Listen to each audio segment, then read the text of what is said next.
बहुत समय पहले की बात है। एक दिन रमेश सरपंच के बगीचे में साफ सफाई का काम कर रहा होता है। पूरा दिन मेहनत करने के बाद जब वो रात को वापस आता है, आप हाथ मुंह धो लो, मैं जब तक खाना लगाती हूँ। माँ, आज आपने खाने में क्या बनाया है? आज बना है आलू गोभी। क्या माँ, जब देखो आलू गोभी। मुझे तो मुर्गा खाने का बहुत मन है, पर माँ रोज रोज आलू गोभी बना देती है। ठीक है, आज ये आलू गोभी खा लो, कल मैं मुर्गा ले आऊंगा, फिर खूब पेट भर कर खाना। काफी रात हो जाती है, सब लोग सो जाते हैं। उसके बाद एक भूत उनके घर में घुस आता है और ऐसे घूम रहा होता है जैसे किसी की तलाश में है। ये इस गांव का आखिरी घर था, पर अब इस घर में भी कोई मुर्गी नहीं है। अब मैं क्या करूं? मैंने गांव के सारे मुर्गे मुर्गी तो पहले ही चुरा लिए हैं, पर वो सब मिलाकर 100 ही हुए हैं। अब 101 की गिनती पूरी करने के लिए आखिरी मुर्गा कहाँ से लाऊं? भूत निराश होकर घर से वापस जाने लगता है, पर अचानक उसे एक ख्याल आता है। क्यों ना मैं अंदर सो रहे उस बच्चे को ही मुर्गा बना दूं। ऐसे मेरे पूरे 101 मुर्गों की गिनती पूरी हो जाएगी। भूत दोनों में से राहुल को गोद में उठाता है और हवा में उड़ता हुआ घर से बाहर निकल आता है। राहुल इतनी गहरी नींद में होता है कि उसे पता ही नहीं चलता कि उसे किसी भूत ने उठा लिया है। भूत उड़ता हुआ उसे एक घर में ले जाता है। उस घर में बहुत से मुर्गे मुर्गियां पिंजरों में बंद चिल्ला रहे होते हैं। उसके बाद भूत राहुल को जमीन पर लिटा देता है और उसके चारों तरफ लाल रंग का घेरा बना देता है। शैतानों के शैतान, ये है आपका नया मेहमान।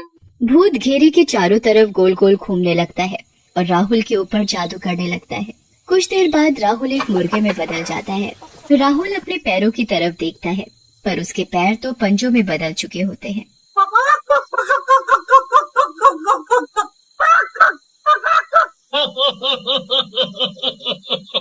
आखिर हो ही गए मेरे पास पूरे 101 मुर्गे। अब मैं कल से इनको गांव वालों को खिलाऊंगा, और जिस दिन ये सारे मुर्गे खत्म हो जाएंगे उस दिन मैं इस दुनिया का सबसे शक्तिशाली भूत बन जाऊंगा। अगले दिन भूत अपनी दुकान खोलकर बैठ जाता है और गांव वालों को मुर्गे बेचने लगता है। दूसरी तरफ अगली सुबह रमेश वापस सरपंच के घर काम करने के लिए निकल रहा होता है।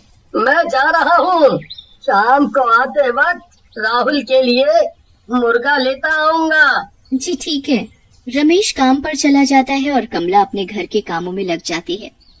किसी को अभी तक इस बात का एहसास भी नहीं होता कि राहुल घर से गायब है। राधिका भी उठकर घर के काम में अपनी माँ का हाथ बटाने लगती है। राधिका, जरा इस राहुल को जाकर उठाना तो। दिन चढ़ाया है पर ये लड़का अभी तक सो रहा है। नहीं माँ, मैं जब उठी तब वो अपने बिस्तर पर था ही नहीं। वो जरूर अपने दोस्तों के साथ खेलने गया। आप उसे कुछ कहते नहीं हो ना, इसलिए अपनी पढ़ाई लिखाई छोड़कर बस खेल कूद में ही लगा रहता है। अब मैं क्या करूं? ये सुनता भी तो नहीं। आज आने दे इसे, अच्छे से इसकी खबर लूंगी। कमला और राधिका फिर से अपने कामों में लग जाते हैं। काफी देर हो जाती है। दिन के खाने का भी वक्त हो जाता है, पर राहुल घर नहीं आता। अब कमला और राधिका को राहुल की चिंता होने लगती है। इतनी देर तक तो कभी बाहर नहीं रहता। राधिका बेटा, तू जरा जाकर तो देख कि कहाँ खेल रहा है ये लड़का। जी माँ, आप चिंता मत करो, मैं अभी उसे पकड़ कर लाती हूँ। राधिका गाँव में हर जगह राहुल को ढूंढने लगती है और उसके सारे दोस्तों के घर जाकर भी उनसे राहुल के बारे में पूछती है, पर राहुल का कुछ पता नहीं चलता।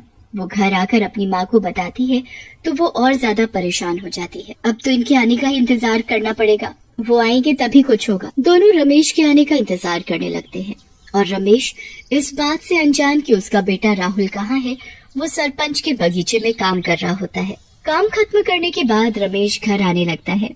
तभी उसे याद आता है कि उसे राहुल के लिए मुर्गा लेना है।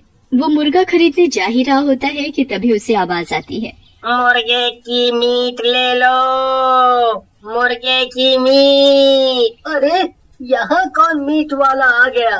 खैर मुझे क्या, मुझे तो मीट लेने से मतलब है। रमेश मीट की दुकान पर जाता है जहां वो भूत एक आदमी के भेष में दुकान पर बैठा होता है। उसकी दुकान में खूब सारे पिंजरे होते हैं जिसमें उस भूत ने अपने सारे मुर्गों को बंद कर रखा होता है। अरे भाई, ये दुकान पहले तो यहाँ नहीं थी। हाँ भाई साहब, मैंने आज ही ये दुकान खोली है। अच्छा, ये तो अच्छी बात है। चलो, मुझे एक ताजा मुर्गा काट कर दे दो। आदमी के भेष में वो भूत सबसे पहले राहुल को ही पिंजरे से गर्दन पकड़कर बाहर निकालता है। राहुल अपने पापा को देखकर जोर जोर से चिल्लाने और फड़फड़ाने लगता है।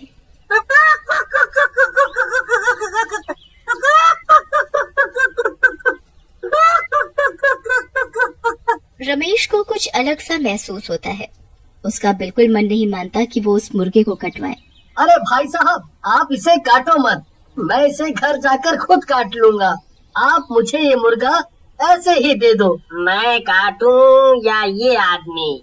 मुझे तो इन सब मुर्गों की मीट इन गांव वालों को खिलाने से मतलब है। क्या हुआ भाई साहब, मुर्गा नहीं देना क्या? जी जरूर देना है भाई साहब। आप ये मुर्गा पकड़ो और घर जाकर ताजा ताजा काट कर खाना। रमेश उस मुर्गे को घर ले आता है। वो कमला और राधिका को ऐसे रोते देख हैरान होता है। क्या हुआ तुम दोनों को, रो क्यों रहे हो? राधिका सारी बात अपने पापा को बताती है। हे भगवान, ये कैसे हो गया? राहुल ऐसे कैसे गायब हो सकता है? अभी कुछ दिनों से मैं हमारे गांव में मुर्गे मुर्गी चोरी होने की बातें सुन रहा था, पर आज तो हमारा बच्चा ही गायब हो गया।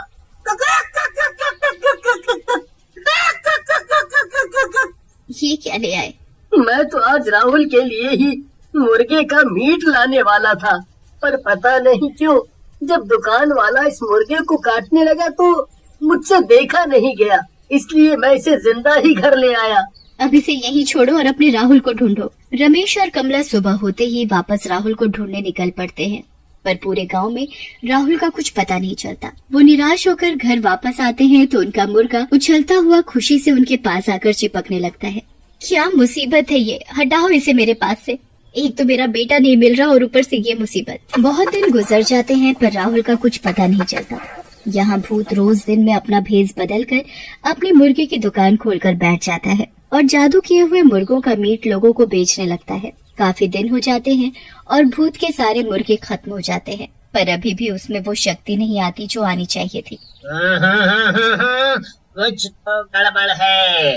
मैंने तो पूरे 101 मुर्गों की बलि देकर लोगों का उनका मीट खिलाया है, फिर मुझ में वो शक्ति क्यों नहीं आ रही? आखिर कहाँ कमी रह गई? भूत यहाँ वहाँ घूमने लगता है और उसे अचानक राहुल के बारे में याद आता है कि उसने बस उसी मुर्गे को बिना काटे बेच दिया था। कहीं वो बच्चा जिसे मैंने मुर्गा बनाया था वो अभी तक जिंदा तो नहीं? कहीं ऐसा तो नहीं कि उस आदमी ने उसे मारा ही ना हो? आज अमावस की रात है, मुझे उस मुर्गे को रात 12 बजे से पहले ढूंढना होगा, वरना वो अपने असली रूप में आ जाएगा और मेरी सारी मेहनत बर्बाद हो जाएगी। भूत उस मुर्गे को ढूंढने निकल पड़ता है, पर वो मुर्गा तो मजे से अपने ही घर में खेल रहा होता है। अब तो रमेश, कमला और राधिका सब उस मुर्गे को प्यार करने लगे थे। भूत सारे गांव में ढूंढने के बाद आखिरकार रमेश के घर पहुंच जाता है और मुर्गे को देखकर बड़ा खुश होता है। भूत घर में घुसकर मुर्गे को दबोच लेता है। वो बुरी तरह फड़फड़ाने और चिल्लाने लगता है। मुर्गे की आवाज सुनकर सब बाहर आ जाते हैं और भूत को देखकर घबरा जाते हैं। तूने इस मुर्गे को क्यों नहीं मारा? तेरी वजह से मेरी सारी मेहनत बर्बाद होने वाली थी। इस मुर्गे को छोड़ दो, ये हमारा है। कभी नहीं, कभी नहीं। भूत मुर्गे को लेकर भाग ही रहा होता है, तभी मुर्गा उसके हाथ से निकलकर भाग जाता है। भूत उस मुर्गे के पीछे पीछे भागने लगता है।